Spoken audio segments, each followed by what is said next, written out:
ikaze bakunzi bacu ba Matare TV, turabasuhuje tubajije ko mukomeye, twebwe turakomeye, twabyutse ubu ni amasaha akuze y'igicamunsi. Nkuko mubibona hano kuri kamera yacu turi kumwe na Pasiteri Frere, ni umukozi w'Imana. Uyu munsi twamuraritse hano kugira ngo aze atuganirize ahangaha, none yaje yatwitabye, afite ibintu byinshi ashaka kutugezaho. Rero mbere yuko agira icyo atubwira, reka abanza tubwire amazina yiwe, wenda atwibwire muri make. Karibu. Murakoze cyane kuri Matare TV, murakoze kuduha ikaze. Tumaze iminsi tubategera, tukurikira ibiganiro byanyu byiza, birimo bimwe bisekeje, birimo ibindi bifite amasomo abantu bajya gukuramo. Mwakoze kudutumira rero. Nitwa Musore Joseph Mutoni, ndi umukristo ukijijwe, nizera Yesu Kristo umwami n'umukiza wacu. Murakoze, nagira ngo birahagije. Ibyo birahagije, murakoze cyane. Uyu munsi rero twagarukanye twaje mu yindi shusho y'abakristo babaja mu ijuru. Ni pasiteri, ni umukozi w'Imana.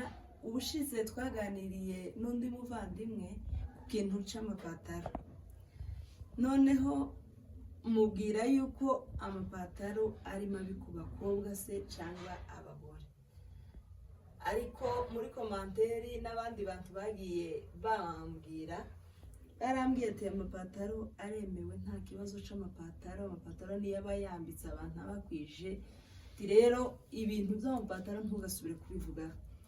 Nibwo rero nabibajije uyu pasiteri, muri famiye ni musaza wanje, ndamwiyambaza kuko nzi ko ibyo bintu abizi cyane. Ndamubaza nti waza hano ukambwirira abantu, kuko ikintu c'amapataro ku bakobwa cyangwa se ku bagore ari cyiza se cyangwa ari kibi. Ndagira ngo aduhe umuco, mwebwe mudukurikirana, mutegere iki kiganiro kuko kirabagirira akamaro. Karibu, watubwira kuri cyo kintu amapataro ni mabi cyangwa bakomeza bakayiyambarira. Murakoze. Murakoze cyane. Amapantaro sizaza kubihera, kuvuga ngo amapantaro ni mabi cyangwa se ni meza. Ubundi ikintu umuntu avuga ko ari kibi cyangwa se ari cyiza bivana no ku muntu akibona. Ariko turasubiza bijyanye n'ijambo ry'Imana. Iki jambo ry'Imana ryita cyiza, natwe turagifata ngo ari cyiza. Kandi icyo dusanga ijambo ry'Imana ryita kibi, nubwo jewe nacyita cyiza, ijambo ry'Imana riraturuta. Rero icyo gihe turagaruka tufate kuko ari kibi koko cyangwa ijambo ry'Imana. Sinzi, murambabarira wenda nifashishije umurongo umwe wa Bibiliya. Twosoma Gutegeka kwa 2:22 no ku murongo wa 5. Gutegeka kwa 2:22 no ku murongo wa 5. Twemerera tuhasome. Haravuga ngo umugore cyangwa umukobwa ntakambarane n'umugabo, kandi umugabo ntakambarane n'umugore, kuko ukora atyo wese ari ikizira Uwiteka Imana yawe yanga urunuka. Amen. Umugore ntakambarane n'umugabo, cyangwa se umukobwa ntakambarane n'umugabo n'abahungu. Bibiliya nimba ivuga ngo umugore ntakambarane n'umugabo cyangwa se umukobwa ntakambarane n'abahungu, kandi tukaba tuvuga ko twizeye Yesu Kristo twese nk'umwami n'umukiza wacu, tukanizera Bibiliya ko ari ijambo ry'Imana, ari urwandiko rw'abakunzi, Yesu Kristo ari umukwe n'itorero rikaba umugeni, kandi bakaganira baciye mu ijambo ry'Imana muri Bibiliya, aho umugabo n'umugore cyangwa se abafiyanse baganirira. Ubu nyine amacane yo kuganiraho ni menshi arahari. Hari abaganira baciye muri Facebook, hari abaganira baciye kuri WhatsApp, hari abaganira baciye n'izindi za social media zose bagenda zikoreshwa.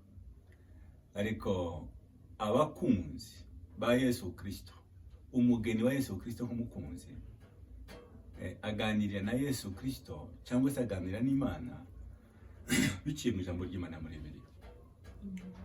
Rero ab'Imana bose ba Bibiliya agaciro kurenza ibindi bintu byose. Ipantaro ni mbi, umugore kwambara ipantaro ni bibi, umukobwa kwambara ipantaro ni bibi, cyangwa se ni byiza. Kumenya ko ari bibi cyangwa ari byiza, turareba icyo Bibiliya ivuga. Hari ubyambara akavuga ati rwose jewe nambara ipantaro nkumva nambaye neza ndikwije, nkumva rwose meze neza, nta rubanza, umutima ntukiri urubanza. Ariko Bibiliya yavuze ngo umugore ntakambarane n'umugabo, umukobwa ntakambarane n'umuhungu, kuko ari ikizira Uwiteka Imana yawe yanga urunuka. Ni ukuvuga ngo Bibiliya urwandiko rw'umukunzi rero kigwemerera ko umugore yambarana n'umugabo. Wakwibaza ngo ese none ipantaro no kwambara n'umugabo? Cyari amapantaro y'abagore akwa n'amapantaro y'abagabo. Ikiswe ipantaro cyose tugende no mu muco wacu nibije vuba ku mugore yambara ipantaro, nibije vuba ku mukobwa yambara ipantaro. Kera bagaza bazambarira bagiye kumesa abagore, abakobwa bagiye kumesa mu nzuzi, imigezi iri iwacu.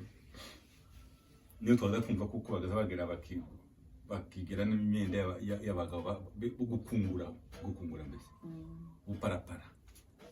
Bagaza umenya kuko yayambaye hagize ukongorera kuko hari umukobwa wakwambara ipantaro cyangwa se ukumva n'igitangara cy'abana. Ariko ubu nyine ibyari bibi babigize byiza, ibyari umuziro barabyejeje. Umugore ukwijijwe, umukobwa ukwijijwe arambara ipantaro. Igitangaje akabajana no mu rusengero akaramya yambara ipantaro, akaja kuririmba korari yambaye ipantaro. Ariko mu by'ukuri ntabwo ari byo, ni bibi. Reka nongeye kugisubiza rumbaje ngo se ni bibi cyangwa se ni byiza. Ni bibi fatiye ku ijambo ry'Imana, ni bibi ko umugore yambarana n'umugabo. Ipantaro ntabwo ari umugore, ipantaro ni umugabo n'umuhungu. Naho umugore n'umukobwa afite imyenda yiwe yambara, tukamenya ngo imyambaro ni umugore yambaye cyangwa se ni umukobwa. Ariko turi mu gihe cya Laodikiya, uranemerera? Wenda sinzi ko ntinze mu gusubiza. Turi mu gihe cya Laodikiya. Laodikiya ni igihe cy'umuntu gukora ibyo yumva ashaka gukora. Turi mu gihe kidakonje kandi tigishyuha. Turi mu gihe bigoye cyane kubona ibintu bisobanutse, ibintu bifite umwimerere wabyo. Turi mu gihe cyo kudumbirana. Ni usanga umuntu agakora uko ashaka gukora kose, akambara uko akeneye kwambara kose, kandi agakenera ngo bayimwubahire, bayimukundire, hatagira umuntu ukoma rutenderi, hatagira umuntu uvuga ko ari bibi. Ariko ni bibi. Icyo Bibiliya yise kibi ni kibi, icyo Bibiliya yise cyiza ni cyiza. Urakoze cyane. Oya, uko uvuze nanje impamvu nagiteguye wa munsi nkavuga ngo reka nkivuge, namara kukivugaho bakantera amabuye. Niyo mpamvu rero nari nakuzanye. Rero abantu bacu muriyumviye uko batubwiye kwambara amapataro ni bibi, n'icyaha. Hari ikintu tutahatuvuga, n'icyaha. Si icyaha gisanzwe, n'icyaha. Uwiteka Imana yawe yanga urunuka. Ikintu Imana yanga urunuka, nusubira amahanga twasomye, yavuze ngo ni ikintu Uwiteka Imana yawe yanga urunuka. ni ikintu Imana izireba ikagira iseseme. Mwene magambo rero, Imana ibona umugore wambaye ipantaro, Imana ibona umukobwa wambaye ipantaro, irasesemwa, igira iseseme.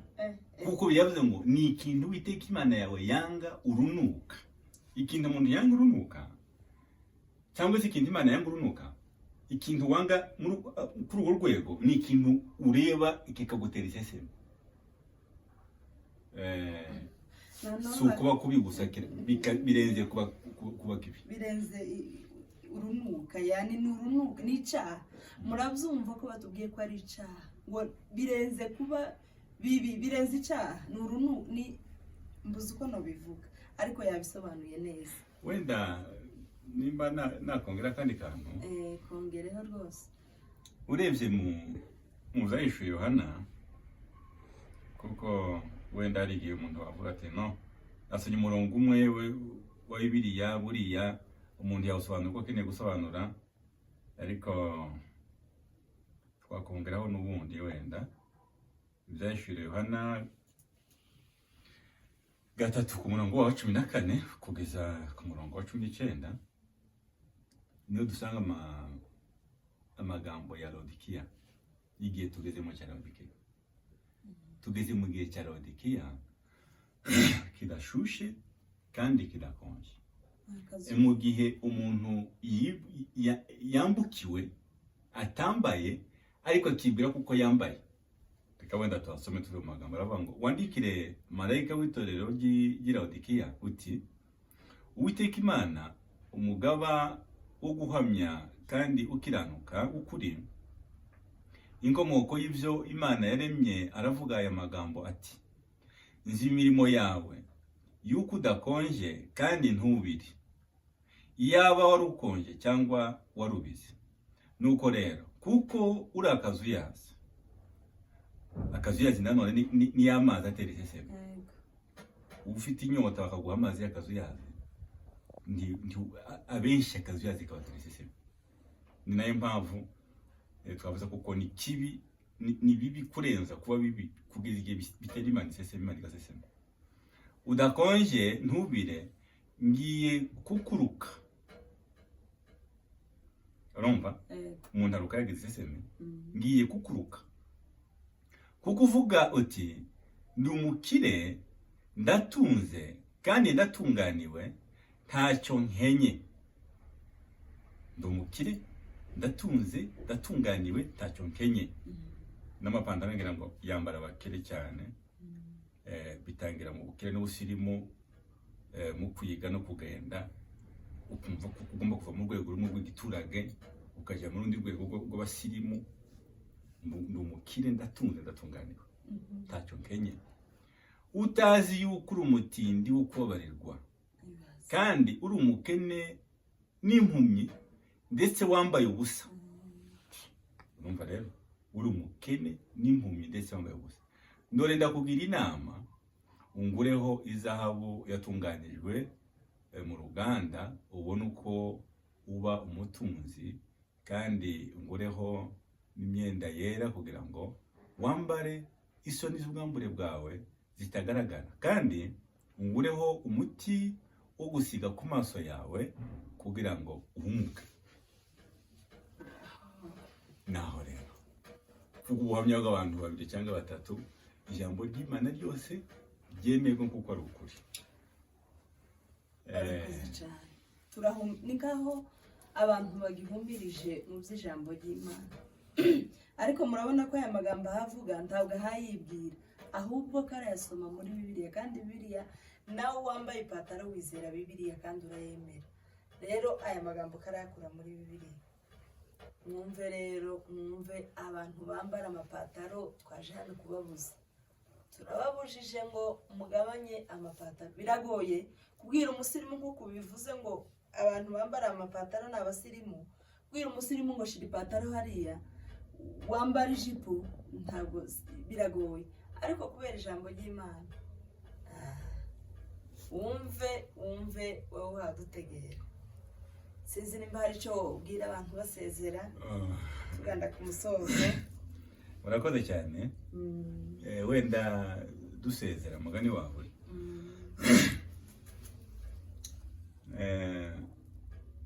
iri jambo ni ijambo ryemewe n'abantu benshi, rifite majorite yemera kuko ipantaro wayambara, umugore yakwambara ipantaro, umugabo n'umukobwa yakwambara ipantaro, nta kibazo kibirimo.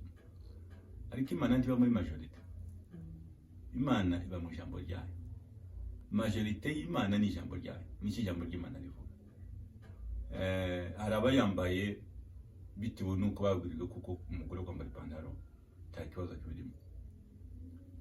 Ariko nagira ngo nimba uri umwana w'Imana, nimba uri umukobwa ukijijwe, nimba uri umudamu ukijijwe ubaha Imana, ubaha ijambo ry'Imana, ntiwakubaha Imana utubasha ijambo ryayo.